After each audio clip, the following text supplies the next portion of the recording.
శాంతి సూరజ్భాయిజీ చెప్పిన ఆస్కా పురుషార్థ్. మనము బాబా సమానంగా సంపూర్ణ నిర్వికారిగా అవ్వాలి.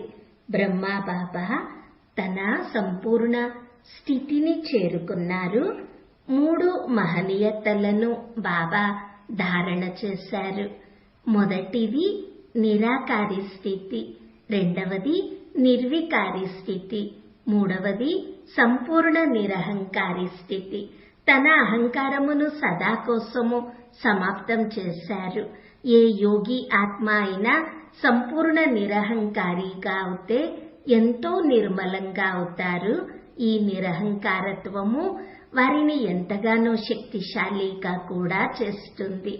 నిరాకారి స్థితి కోసము ఎంతో ఎక్కువగా యోగాభ్యాసము బాబా చేశారు. మనము కూడా చేయాలి. యోగికి గుర్తు 1 సెకండులో దేహానికి అతీతంగా అవ్వగలగాలి. 1 సెకండులో మనసు శాంతిగా ఆత్మిక స్వరూపంలో స్థిరంగా ఉండాలి. మనకి ఒక్క బాబా తప్ప ఇంకెవరూ గుర్తురాని స్థితి అంతిమంలో తయారవుతుంది. ఎటువంటి స్థితిలో శరీరము వదిలేస్తాము అంటే అసలు ఏమీ జరగలేదా అన్నట్లుగా. ఇక్కడ ఉండేవారము, అక్కడికి వెళ్ళాము, ఇక ఏమీ జరగలేదు, ఒక్క బాబా జ్ఞాపకంలో ఇలా అంతిమంలో యోగయుక్తముగా అయ్యి దేహమును వదిలివేయడము మనందరి కోసము చాలా గొప్ప ప్రాప్తి. మనము నిర్వికారిగా కూడా అవ్వాలి. మాయ యొక్క 5 వికారములు మరియు వాటి సూక్ష్మ స్వరూపములు అన్నిటిపై మనము విజయము ప్రాప్తింప చేసుకోవాలి. దానితో పాటుగా ప్రకృతి యొక్క పంచతత్వముల ఆకర్షణ నుండి కూడా ముక్తులుగా అవ్వాలి.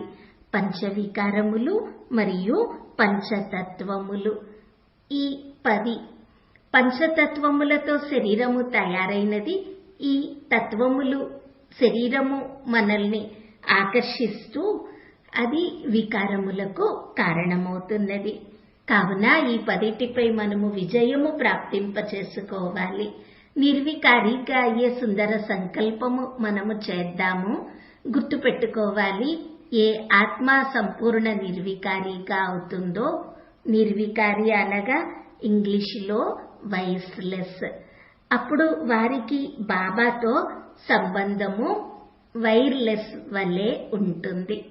వైస్లెస్ మరియు వైర్లెస్ కనెక్షన్ కి అధికారిగా.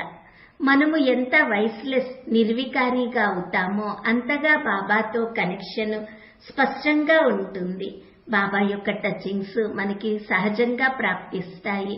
కొంతమంది ఆలోచిస్తారు, బాబా చెప్పే మాట మాకు అర్థమవ్వడం లేదు, మేము బాబాని అడుగుతున్నాము కానీ టచింగ్ జరగడం లేదు, గ్రహించడం లేదు అంటారు. అటువంటి వారు స్వయాన్ని పరిశీలించుకోవాలి, మేము ఎంత నిర్వికారిగా అయ్యాము అని. తన వికారములపై ఎంత విజయం పొందాము అనేది చూసుకోవాలి. ఆత్మ సంపూర్ణ నిర్వికారిగా మారితే చిత్తము పూర్తిగా నిర్మలంగా అవుతుంది. ఇతరుల కోసము భావనలు సంపూర్ణంగా శ్రేష్టంగా అవుతాయి. ఇలా నిరహంకారి నిర్వికారిగా అయి పౌర్ణమి చంద్రుని వలె ఈ ప్రపంచంలో వెలిగిపోతూ ప్రపంచము నుండి అంధకారమును సమాప్తం చేయాలి. నిర్వికారి ఆత్మలే సత్యంగా పూజ్య ఆత్మలుగా ఉంటారు. ఈ నిర్వికారి స్థితి ఆధారంగానే ఎవరికైనా సంపూర్ణంగా పూజ, విధిపూర్వకంగా పూజ జరుగుతుంది. బ్రహ్మా బాబా ఇదే స్థితిని చేరుకున్నారు. అందుకే ఈరోజు బాబా సమాన స్థితిలో ఉన్నారు. మనము కూడా బాబా సమానంగా అవ్వాలంటే నిర్వికారిగా అవ్వాలి. ఈ రోజంతా సంకల్పము చేద్దాము, నేను పరమ పవిత్ర ఆత్మను, పవిత్రత యొక్క సూర్యుడను. బాబా నుండి పవిత్రతా కిరణములు కూడా ప్రాప్తింప చేసుకుంటూ ఉండాలి. చాలా సహజ విధితో అభ్యాసం చేయాలి. బాబా నుండి పవిత్రతా కిరణములు నాపై పడుతున్నాయి అని నడుస్తూ తిరుగుతూ ఇదే పవిత్రతా కిరణముల ఫౌంటైన్ కింద ఉండాలి.